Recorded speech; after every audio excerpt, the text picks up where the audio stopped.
Assalamualaikum warahmatullahi wabarakatuh. Saya Daniel Prameswara dengan nomor NIM akhir 096. Saya akan menjelaskan tentang teorema 4.2 dan teorema 4.5. Berikut ini adalah teorema 4.2, yaitu setengah putaran merupakan involusi.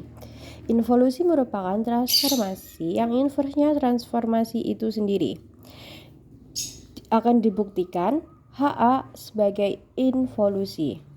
Pertama, ambil sebarang P elemen V dengan syarat P sama dengan A sebagai premis.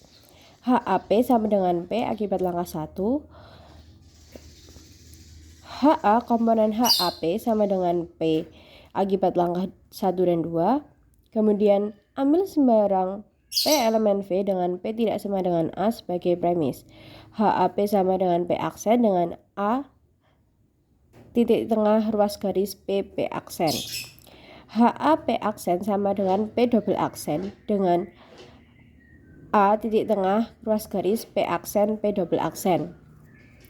Berikut adalah ilustrasinya. Di sini adalah titik P dan di sini adalah titik A dan di sini adalah titik P aksen.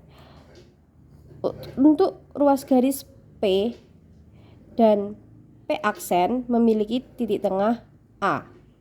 Maka agar ruas garis P aksen dan P double aksen memiliki titik tengah jika P sama dengan P double aksen. Berdasarkan ilustrasi P sama dengan P double aksen untuk A sebagai titik tengah akibat langkah 5.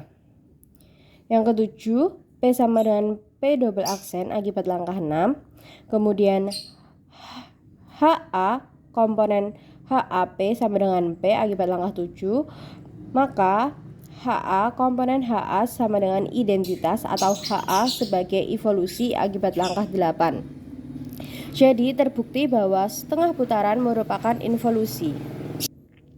Selanjutnya akan dibuktikan teorema 4.5, yaitu HA sama dengan pencerminan G dan pencerminan K. Jika G tegak lurus dengan K, maka G berpotongan dengan K di titik A. Akan dibuktikan diketahui sebuah titik A, G dan K, dua garis yang saling tegak lurus dan berpotongan di A.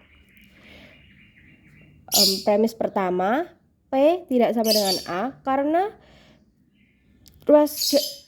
garis G tegak lurus dengan garis K, maka dapat dibentuk sebuah sistem sumbu ortogonal dengan G sebagai sumbu X dan K sebagai sumbu Y.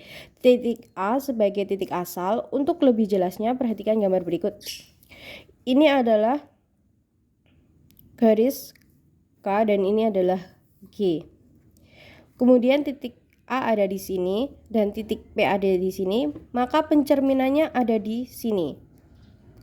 Kemudian pencerminan dari P aksen sama dengan P double aksen yang berada di sini.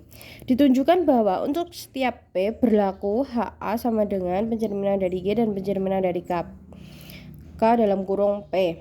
Andaikan P XY tidak sama dengan A dan HAP sama dengan P double aksen X1, Y1, karena HAP sama dengan P double aksen, maka A titik tengah ruas garis PP aksen, sehingga pada titik 0,0 maka X1 ditambah Y per 2 dan Y1 ditambah Y per 2, sehingga diperoleh X1 ditambah X sama dengan 0, maka X1 sama dengan negatif X. Dan Y1 ditambah Y sama dengan 0, diperoleh Y1 sama dengan negatif Y. Artinya HAP sama dengan negatif X, Y sebagai persamaan pertama. Komposisi pencerminan G dan pencerminan K pada P sama dengan pencerminan G pada pencerminan K pada P. Maka MG sama dengan negatif X, Y, negatif Y, maka menghasilkan negatif X, negatif Y. Artinya pencerminan G dan pencerminan K pada P sama dengan negatif X, negatif Y sebagai persamaan kedua. Berdasarkan persamaan pertama dan persamaan kedua diperoleh bahwa HAP sama dengan MG MK pada P. Jadi terbukti bahwa HA sama dengan MG MKP. Kemudian premis kedua adalah P sama dengan A. Berdasarkan definisi HAP sama dengan A itu sebagai persamaan pertama, dan MG MK A sama dengan MGA sama dengan A itu sebagai persamaan kedua. Berdasarkan persamaan pertama dan persamaan kedua, maka diperoleh bahwa HA sama dengan MG MKA. Jadi terbukti bahwa HA sama dengan pencerminan dari G dan pencerminan dari K. Berdasarkan pembuktian pada poin pertama dan poin kedua, maka terbukti bahwa HA sama dengan MG MK jika G tegak lurus dengan K dan G berpotongan dengan K di titik A. Sekian dari saya. Wassalamualaikum warahmatullahi wabarakatuh dan terima kasih.